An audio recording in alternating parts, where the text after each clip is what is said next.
എല്ലാവർക്കും നമസ്കാരം. എന്റർടൈൻമെന്റ് കീഴിലേക്ക് എല്ലാവർക്കും സ്വാഗതം. എന്റർടൈൻമെന്റ് കിഴി എപ്പിസോഡാണ്. ഒരുപാട് അപ്ഡേറ്റ്സ് ഉണ്ട്, എല്ലാം കിഴിക്കാത്തുണ്ട്. കീഴിലേക്ക് പോവാം. ഇന്ന് രണ്ടാമത്തെ കിഴി എപ്പിസോഡാട്ടോ. ഓക്കെ, പോന്നോട്ടെ.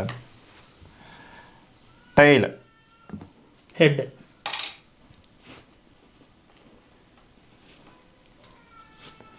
നീ ശ്രദ്ധിക്കുന്നില്ല കേട്ടോ. ഞാനെന്ത് ശ്രദ്ധിക്കാൻ? എൻ്റെ ചീരി പിന്നെ അളിഞ്ഞ 2-3 കൊല്ലായി കണ്ടോണ്ടിരിക്കുന്നത്. ഇനി എന്തെന്ന് കാണാനത്? കാണാത്തവര് കാണട്ട.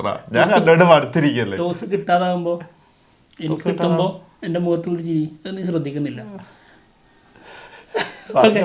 ഫസ്റ്റ് കിഴി തീരൻ.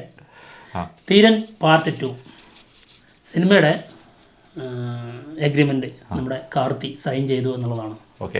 ഓക്കെ, എന്തായാലും 2024 സിനിമയുടെ കാര്യങ്ങളിലേക്ക് കടക്കും എന്നുള്ളതാണ്.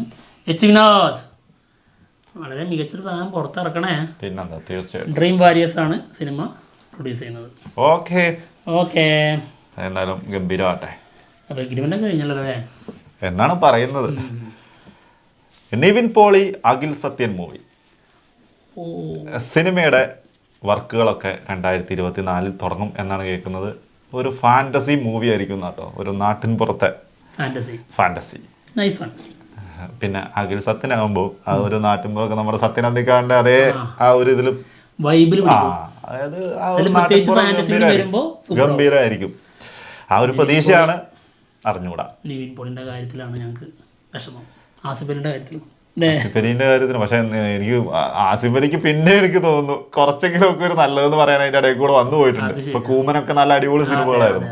കൂമൻ കൊത്തിലെ ആണെങ്കിലും കാര്യങ്ങൾ. പക്ഷെ ആസിഫലിന്റെ അകത്ത് ആസിഫലിന്റെ വിഷമം തോന്നുമെങ്കിലും ആസിഫലിന്റെ പെർഫോമൻസിന്റെ കാര്യത്തിൽ ഒരു ഡൗട്ടും ഇല്ല. അത് ശരിയാണ്.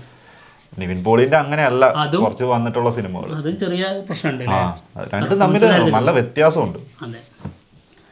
എന്തായാലും വമ്പൻ തിരിച്ചുവരവ് പ്രതീക്ഷിക്കാം. ഉടനടി പ്രതീക്ഷിക്കുന്നു നിവിൻ പോളി. ഓക്കെ, അടുത്ത കിഴി വിടാമുയർച്ചി സിനിമയുടെ digital rights Netflix OTT Netflix സ്വന്താക്കിയിട്ടുണ്ട്. എന്തായാലും satellite rights Sun TV. Okay, എത്ര ഓടിക്കാന്നുള്ളത് അറിഞ്ഞു കേട്ടോ. എന്തായാലും കുറച്ച് സ്റ്റിൽസ് വന്നിട്ടുണ്ട്. അർജുൻ പിന്നെ റെജിന കസാൻഡ്ര ഇവരുടെയൊക്കെ സ്റ്റിൽസ് വന്നിട്ടുണ്ട്. വിടാമുയർച്ചിയിലെ ഇതേ കാണാം. ഇവിടെ ഇങ്ങനെ കാണിക്കാം. കുടുകുടു വാടിവാസൽ. എന്താണെങ്കിലും വിടുതലെ 2 ശേഷം ഉടൻ തന്നെ വാടിവാസൽ തുടങ്ങുമെന്നാണ് കേൾക്കുന്നത്. അതായത് വിടുതലൈന്റെ കുറഞ്ഞ ഭാഗം കൂടി ഷൂട്ട് ചെയ്യാനുള്ളൂ, കംപ്ലീറ്റ് ആക്കാനുള്ളൂ. അത് തീർന്നു കഴിഞ്ഞാൽ ഉടനെ തന്നെ വാടിവാസൽ. സൂര്യ നടിപ്പിൻ നായകൻ. എന്തോ ഫ്ലാഷ് ബാക്ക് ആണെങ്കിലേ മിക്കവാറും മഞ്ജു വാര്യരൊക്കെ ഉണ്ടാവില്ലേ? പിന്നെ അവർക്കും ഇതുപോലെ എന്തോ യങ് ആയിട്ടുള്ള ലുക്ക് ഉണ്ട് എന്നുള്ളതും അങ്ങനെ എന്തൊക്കെയാ പറഞ്ഞിട്ടുണ്ടായിരുന്നില്ലേ? അതായത് വിജയ് സേതുപതിക്കും ഭാഗമായിട്ട് എന്തോ സംഭവമൊക്കെ പറഞ്ഞിട്ടുണ്ടായിരുന്നു. അറിഞ്ഞൂടാ, ഉണ്ടാവുമായിരിക്കും. അതുണ്ടെന്ന് നമ്മൾ തന്നെ എപ്പിസോഡിൽ പറഞ്ഞിട്ടുള്ളതാണ്. ഇനി അത് സത്യമാണോ അല്ലയോ എന്നൊക്കെ സിനിമയിൽ നമുക്ക് അറിയാൻ പറ്റുള്ളൂ. നോക്കാം. എന്തായാലും ആളുടെ മകൻ അഭിനയിക്കുന്നുണ്ട്, അതായത് വിജയ് സേതുപതിന്റെ. അപ്പോൾ അതൊക്കെ ഈ ഫ്ലാഷ് ബാക്കിന് വേണ്ടി തന്നെ ആയിരിക്കും മേ ബി. എന്തായാലും കണ്ടറിയാം. അടുത്ത കിഴി ലക്കി ഭാസ്കറിൽ നമ്മുടെ ദുൽഖറിന്റെ പുതിയ സ്റ്റിൽ വന്നിട്ടുണ്ട്. ഓക്കെ, ഇപ്പൊ ഇങ്ങനെ കുറെ വരുന്നുണ്ടല്ലോ. പ്ലാൻ ചെയ്യുന്നുണ്ടെന്ന് തോന്നുന്നു. അതല്ല,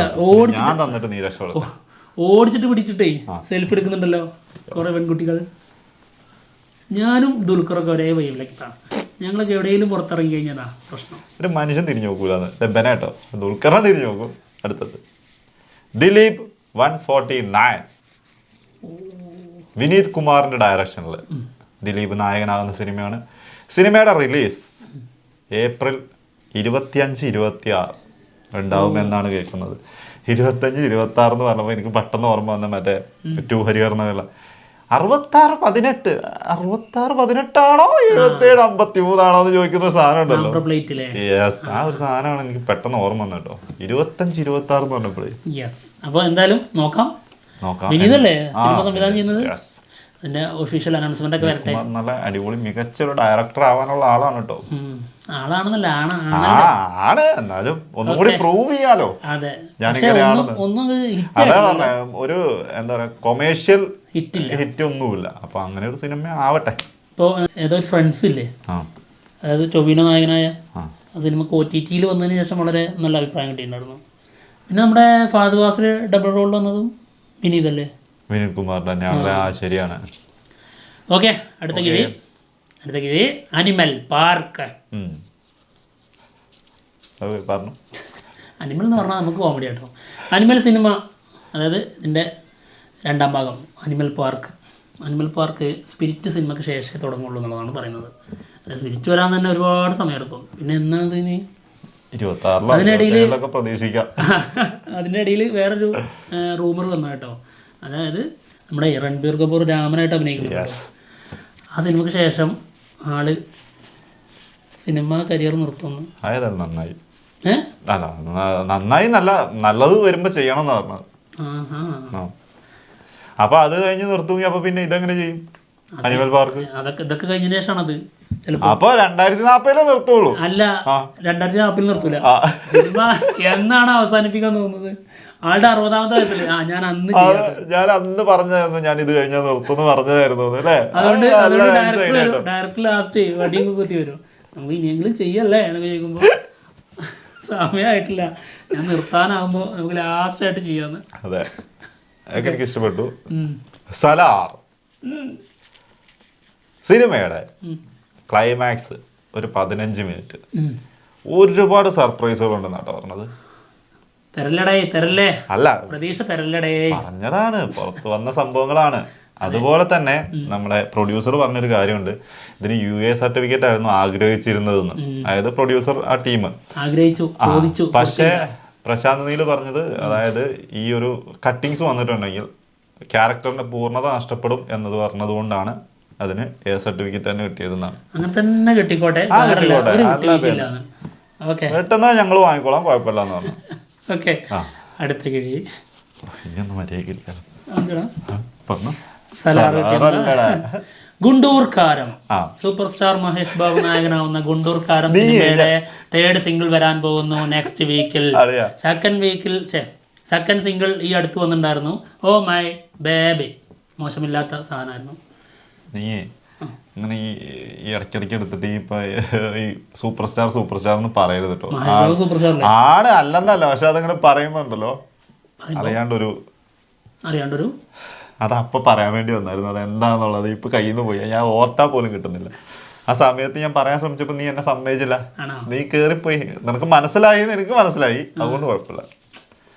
അടുത്തത് സോഫിയ പോൾ പെപ്പെ സിനിമയുടെ 2nd ഷെഡ്യൂൾ, അതായത് December 15 ഇന്നലെ വീണ്ടും തുടങ്ങിയിട്ടുണ്ട്.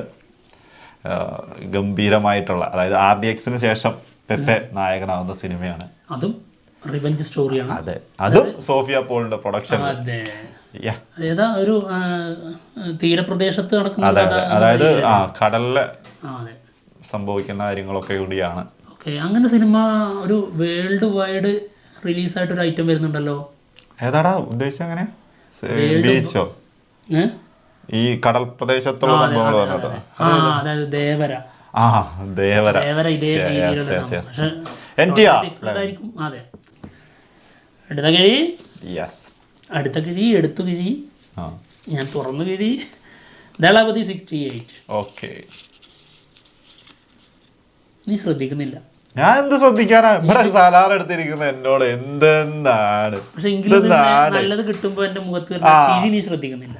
അങ്ങനെയാണെങ്കിൽ എനിക്ക് ചിരിക്കാനേ നേരം ഉണ്ടാവുള്ളൂ. നീ ചിരിക്കുന്നില്ല. അല്ല, സോറി, നീ ശ്രദ്ധിക്കുന്നില്ല. ഓക്കെ, നമ്മുടെ ദളപതി 68ന്റെ ഷൂട്ടിംഗ് പുരോഗമിച്ചുകൊണ്ടിരിക്കുകയാണ്.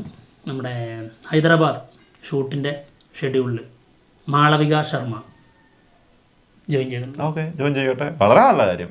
വളരെ ഇമ്പോർട്ടന്റ് റോളിലാണെന്നുള്ളതാണ് കേൾക്കുന്നത്. ഇപ്പൊ ഈ വളരെ ഇമ്പോർട്ടന്റ് റോൾ ചെയ്യുന്ന എത്ര പേരായി പോലെ മൊത്തം ഇമ്പോർട്ടന്റ് റോളുകളാണ്. അതല്ലേ, January 1 അതിന്റെ ടൈറ്റിലും ഫസ്റ്റ് ലുക്കും ഒക്കെ വരുന്നത്. അതിനകത്ത് അടിപൊളി ക്യാരക്ടേഴ്സിന്റെയും ഉണ്ടാവും എന്നുള്ളത് കേൾക്കുന്നുണ്ട് കേട്ടോ. ദളപതി 68ന്റെ 2 ക്യാരക്ടറിന്റെയും ഫേസ് കാണിക്കും എന്ന് കേൾക്കുന്നുണ്ട്.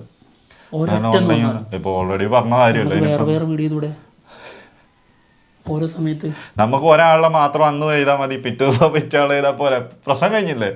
അത് 2 വീഡിയോ ഒക്കെ ചെയ്താൽ പോലെ. ചൂടോടെ കൊടുക്കുന്നതിന്റെ മാറ്റം ചൂടോടെ തന്നെ ചെയ്യാം. നമുക്ക് ഫസ്റ്റ് ലുക്ക് പോസ്റ്റർ വരുമ്പോൾ ഒരാളെ മാത്രം നമുക്ക് ആദ്യം ചെയ്യാം, എന്നിട്ട് അടുത്തത് അപ്പൊ തന്നെ അടുത്ത നമുക്ക് പ്രത്യേകിച്ച് വീഡിയോ ഒന്നും ചെയ്യാനില്ലാതെ ഡൗൺ ആയിട്ട് നിൽക്കുന്ന ഒരു സാഹചര്യത്തിൽ ഈ സെക്കൻഡ് ലുക്ക് വരുമ്പോൾ നമുക്ക് റിയാക്ഷൻ ചെയ്യുമ്പോൾ കിട്ടുന്ന ആ ഒരു വൈബ് ഉണ്ടല്ലോ, അത് കുറയില്ലേ? ആ വൈബ് കുറയ്ക്കാൻ വേണ്ടി തന്നെ ആയിരിക്കും അവർ രണ്ടും ഒരുമിച്ച് വിടുന്നതും. അങ്ങനെയാണെങ്കിൽ ചെറ്റത്തരാണോ? ഓക്കെ, നമ്മുടെ കഞ്ഞിയിൽ പാറ്റയിട്ട് കൊണ്ടുള്ള ചെറ്റത്തരം. അല്ലെങ്കിലും അതൊക്കെ തന്നെയാണല്ലോ സംഭവിച്ചുകൊണ്ടിരിക്കുന്നത്. കഞ്ഞിയിൽ പാറ്റ തന്നെയുള്ളു. പാറ്റേനെ പറക്കി കഴിഞ്ഞ് കുടിച്ചിട്ട് മടുത്തു. ശരിയാ, എന്താ രക്ഷിച്ചുകൊണ്ട് നമ്മൾ കഞ്ഞി കുടിക്കും. പിന്നല്ല, നമ്മള് രക്ഷകരാണ്.